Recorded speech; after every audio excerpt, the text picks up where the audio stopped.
So you can't fall asleep because of your anxiety. First of all, I want you to know that you are not alone. This was a huge freaking problem that I had. So I'm gonna share my experience, but more importantly, towards the end of this video, I'm gonna be giving some awesome tips on how I overcame my sleeping issues, my insomnia, my difficulty falling asleep, staying asleep, which would ironically lead to oversleeping during times that I didn't need to, if that makes sense. So we're gonna cover all that. So you wanna watch this video all the way to the end, show some patience. But you know what time it is. Smash the like button down below if you're ready to kick anxiety in the butt. If you're new here, please hit subscribe. I make videos to help others with their anxiety. I recovered 100%, so this is my way of giving back. Leave me a comment down below and let me know if you struggle with falling asleep, staying asleep, if you have insomnia for days at a time. Let me know what your sleeping struggle is down below. The comment section is amazing because you guys can talk to each other. I chime in when I can, so leave a comment down below. So first of all, my experience with the insomnia issues, I had it the whole 5 years that I dealt with anxiety on and off, right? But the first half was really, really bad. And that's because I had cardiophobia and heart anxiety, so I was having tons of panic attacks on a daily basis. And these attacks would primarily happen early in the morning and at night. The only real breaks that I got from the insomnia or sleeping issues was if I was drinking heavily, which I don't recommend, or taking 2 or 3 Benadryl or Tylenol PM to help me get to sleep, which I do not recommend. If you're gonna use any sleeping aids, make sure that they're natural and healthy. Don't be like me, because I developed a bad addiction from doing that.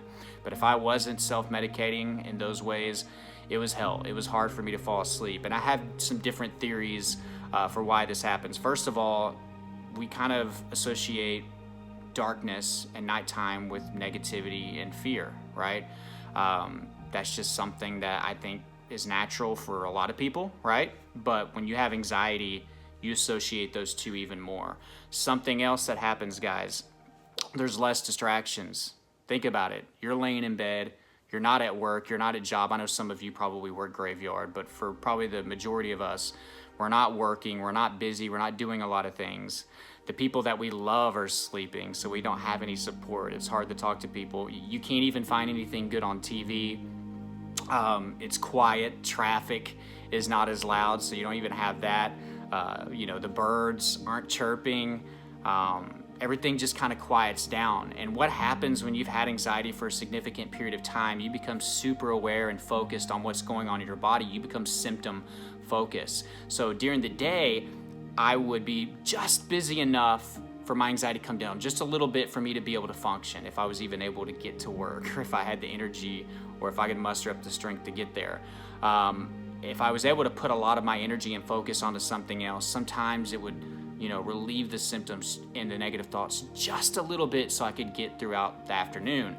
But at night, I didn't have that, right? I'm trying to lay down, I'm trying to go to sleep, so now I'm feeling everything in my body. I'm talking about I'm laying there, I could tell you my pulse without checking, I could hear my heartbeat in my pillow, so I started just sleeping on my back. I would have panic attacks, which I thought were heart attacks, because again, I had the cardiophobia and heart anxiety. So many nights I would be just sitting in the parking lot at the ER. I would do a lot of pacing. Something else, it's hard to phone up people, support buddies, even anxiety buddies, or just family, friends. I had a girlfriend at the time. Couldn't just blow her up at 3 a.m.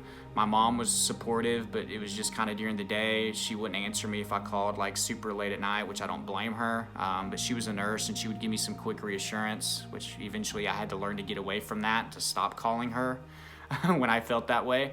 But I would try to contact her, and most of the time she would answer. So it's like you feel alone at night. So it's like you're hypersensitive, you're hyper-focused, so you're feeling everything because you're trying to lay down and get still. You're not busy, you're putting your energy into something else that could relieve the symptoms or take your focus away from them.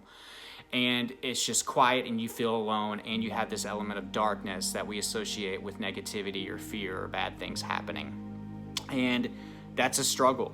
That is a struggle. And something else that happens as we develop this association, it gets stronger. It gets stronger. So now we start to dread nighttime. I remember this. I remember thinking like, oh, I wonder if I'm going to get some sleep tonight, You know, and it's either that or I had to drink myself to sleep or to pass out.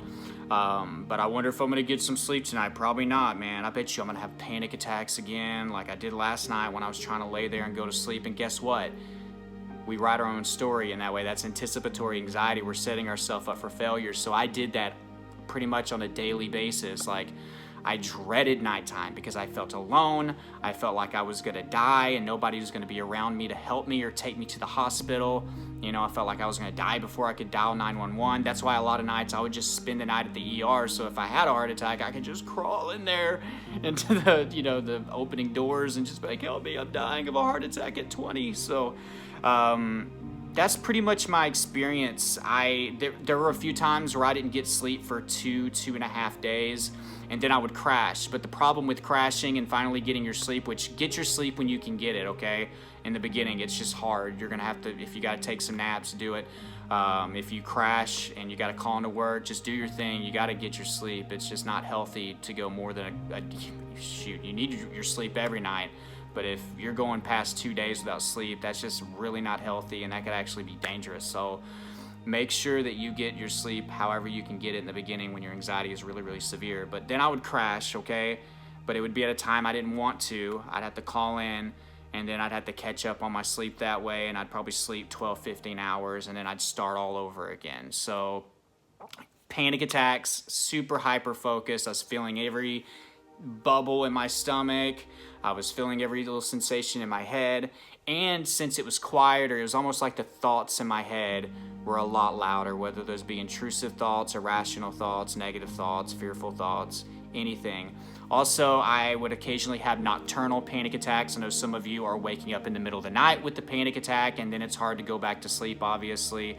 A lot of you are having night terrors and nightmares. I had those as well. Anxiety is gonna heighten the frequency of those. All right, so how did I get out of this struggle? Okay, I'm gonna give you some tips right here, so make sure you watch the rest of this video. If you need to get a piece of paper, do that. If you just need to save this video to a playlist so you can come back, do it. I will say at the end of this video, I'm gonna put a video right here, okay? You need to click it. It's the best nightly routine for anxiety. So if you struggle with this, it's gonna give you a routine that I followed that helped me get better sleep. It is an old video that I did, but it's helped so many people, and it's really awesome. So you want to check that out at the end of this video. So that's where I'll start, with a routine. You got to have a routine. If you want your night to go good, you got to start the day good in the morning and in the afternoon, okay? So you need to have exercise every single day. That's going to help tire you out, wear you out a little bit. It could help you fall asleep. Now, what I'll say about exercise, don't do strenuous exercise a couple hours before bed. I know a lot of you like to work out in the evenings and then eat your dinner and try to go to, that is not going to really help you out a lot when it comes to getting sleep. When your heart's revved up, when your heart rate's up, your blood pressure is elevated, it's hard to fall asleep. So you need exercise, but just not a couple hours before bed. Make sure that you're eating healthy, okay? That's also gonna help you with your sleep. Make sure you're getting your daily vitamin. You know, there are a few little supplements that you can look into that can help you with your anxiety. I'm not a huge supplement person. But make sure that you're eating healthy. Cut out the stimulants, okay? You need to cut out sugar, so no candies, desserts, stuff like that. I know I'm painting a lot of you, like a lot of you are like, oh my God, like I can't believe I gotta stop all this stuff. But do you want to sleep better, right? So cut out the sugar. That's going to make your heart rate go up. It's not going to be easy for you to fall asleep. Plus you have sugar highs and lows with sugar intake in general and consumption. But with anxiety, you're going to be more sensitive to that stuff. Caffeine, all right? A lot of you are drinking energy drinks. You're still drinking coffee, soda. Soda's a double whammy. Energy drinks, double whammy. We're talking about sugar and caffeine. You're not going to be able to fall asleep, okay, if you're dealing with that. You need to have a mindfulness period every single day in the morning. When I'm talking about mindfulness, meditation, gratitude, visualization, positive affirmations, have a little bit of period for journaling. I would like for you to do that for 30-40 minutes in the morning. I'd love for you to do that 30-40 minutes in the evening.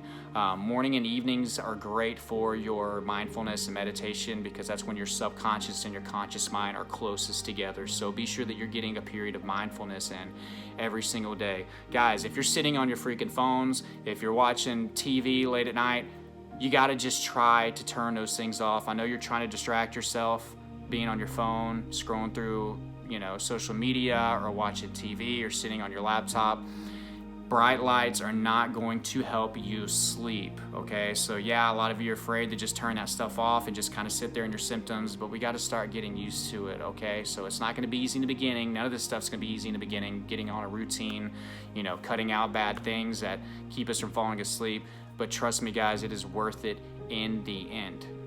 The next thing that we have to do is we have to get rid of the anticipatory anxiety that we have created with nighttime. We've made this association that darkness and nighttime means that we are going to have an increase in symptoms and panic. And sure, some of this is now on autopilot, which means it doesn't matter what you do necessarily in the beginning. The symptoms and the panic and the struggle to fall asleep could probably still be there, okay? This breaks down over time. But you have to start now. You're going to have to go through a period of time where you're uncomfortable and you're doing everything that you can and you're still struggling to fall asleep. A lot of people just don't want to get through that period of time, or they don't stick with it long enough. So right now you got to have patience and you got to be consistent, okay?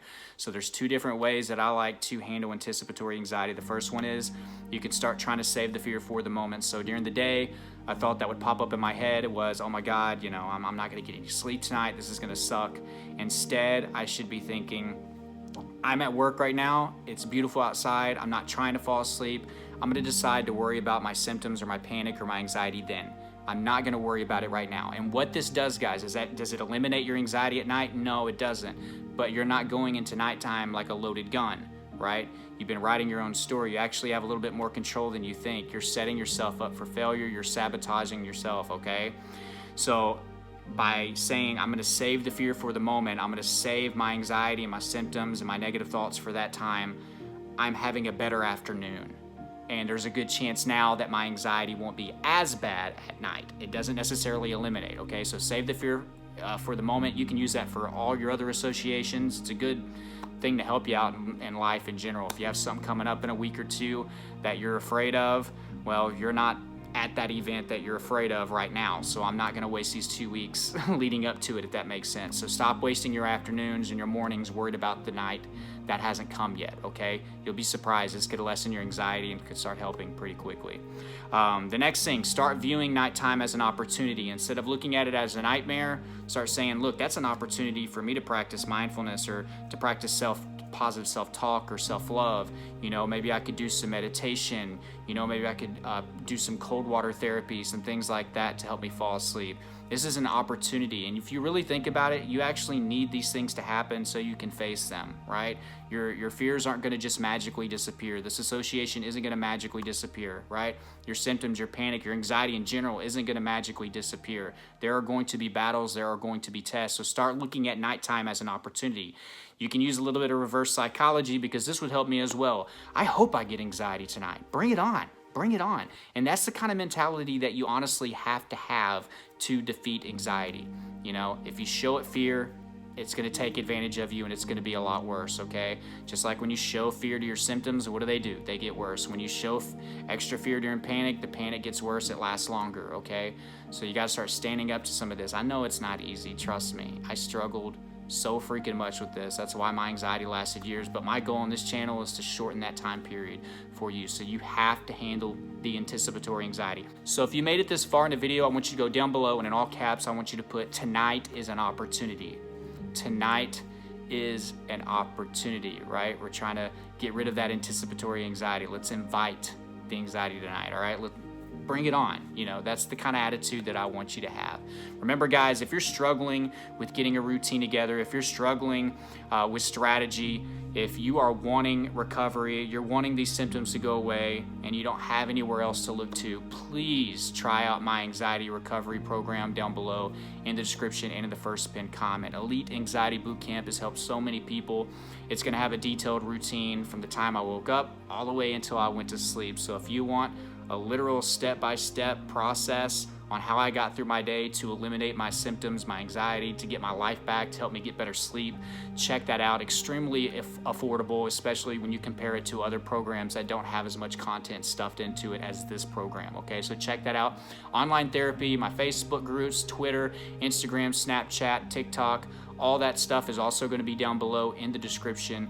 please guys, hit the like button if you got value. Remember to subscribe, and if you have subscribed, please do me a huge favor today if you haven't, and turn on notifications so you can get updates when I put these videos out. But I hope you enjoyed this video, guys. Again, right here I'm going to be putting the best nightly routine for anxiety. Older video, but a good one, okay? So go check that out. But until next time, guys, I love you and keep fighting.